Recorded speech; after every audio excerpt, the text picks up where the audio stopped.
अस्सलामुअलैकुम नाज़रीन, आपका होस्ट मतलूब अहमद रहमानी। नाज़रीन, पाकिस्तान में PSL की गहमा गहमी अरूज पर है। याद है पाकिस्तान और ऑस्ट्रेलिया की एक टेस्ट सीरीज़ थी जिसमें उस्मान ख्वाजा एक ऑस्ट्रेलियन क्रिकेटर थे।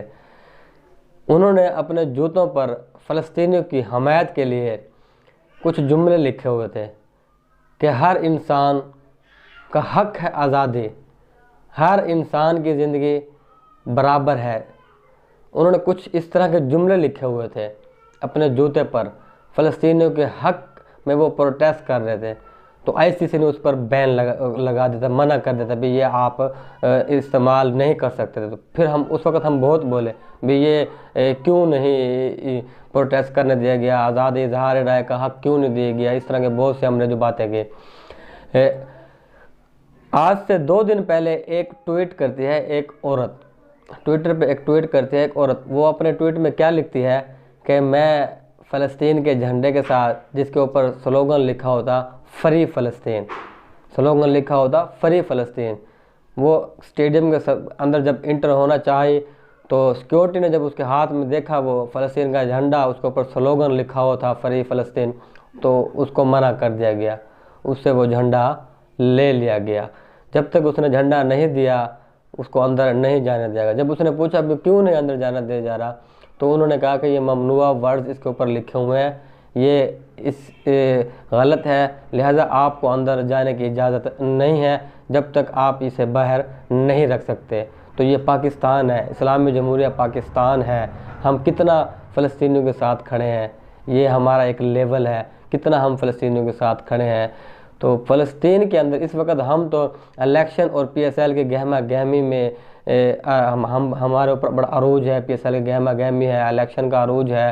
तो इस वक्त डेली बेस पर इसराइल फ़लस्तीन पर 250, 300 जो है ना हमारे मुसलमान भाइयों को शहीद कर रहा है और हज़ारों की तादाद में ज़ख्मी कर रहा है। कोई इमारत नहीं बची, कोई मकान नहीं बचा, कोई जगह नहीं बची जहाँ पर उसने मिसाइल न बरसाए हों। आप सब सर्च करें, आप उसको देखें कि सब कुछ मिलिया मेट हो चुका है।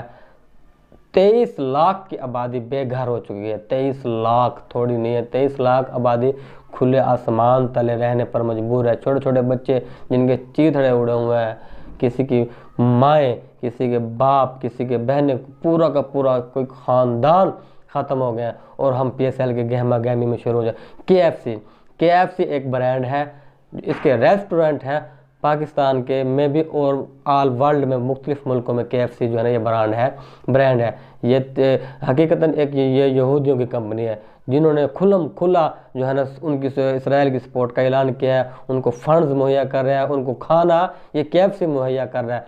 उन्होंने ऐलान किया है KFC ने कि जब तक ये जंग जारी रहेगी, इसराइल की जो फ़ौज फ़लस्तीन में लड़ेगी उनको खाना ये KFC फ्राहम करेगा। जबकि बहुत बड़ा ब्रांड इन्वेस्टर है हमारे PSL में KFC।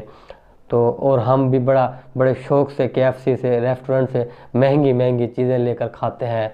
ये महंगी चीज़ें जस्ट हमारा स्वाद पूरा नहीं करती, बल्कि ये हमारे फ़लस्तीन भाइयों के ऊपर जुल्म करने का सबब भी हम खुद ही बन रहे हैं। उनको सरमाया, उनको जो है ना असला, हर चीज़ हम खुद प्रोवाइड कर रहे हैं। कैसे इनके जो है ना मुख्तलिफ ब्रांड, मुख्तलिफ कंपनियों से जो हम ख़रीदारी करते हैं, तो ये उनका प्रॉफिट जो है ना ये उधर इस्तेमाल हो रहा है। तो आज आपको ये बताने का मकसद कि पाकिस्तान कितनी हद तक फ़लस्तीन के साथ खड़ा है कि एक औरत को फ्री फ़लस्तीन का झंडा भी अंदर ग्राउंड में लेकर जाने की इजाज़त नहीं देगी। इससे पहले जो विराट कोहली से का फ़ैन एक झंडा लेके इंडिया के अंदर झंडा लेके फ़लस्तीन का जब गया था, उसको उसने जाकर मिला था तो बड़ा सोशल मीडिया पे चला था। तो जब वो गिरफ़्तार हुआ तो हमने बड़ा बवेला किया, अरे भाई वो तो हिंदुस्तान है, वो तो हिंदू है, हिंदू मुल्क है, मुसलमान भी है, लेकिन वहाँ पर ज़्यादातर हिंदुओं का मुल्क है और कानून भी उस तरीके से बन गया। अब हम पाकिस्तान है, हमने ला इलाहा इल्लल्लाह की बुनियाद पर हासिल किया है, तो हम कितने हद तक, वो चलो अंदर तो गया और वो फिर ग्राउंड के अंदर तक, खिलाड़ी तक पहुँच गया वो झंडा लेके। जबकि हमारे मुल्क में झंडा ग्राउंड के अंदर भी लेके जाने, स्टेडियम के अंदर लेके जाने की भी इजाज़त नहीं दी गई। कि ये हमारा कितनी हद तक हम फ़लस्तीनी भाइयों के साथ, मज़लूमों के साथ खड़े हैं, ये हमारा लेवल है। शुक्रिया।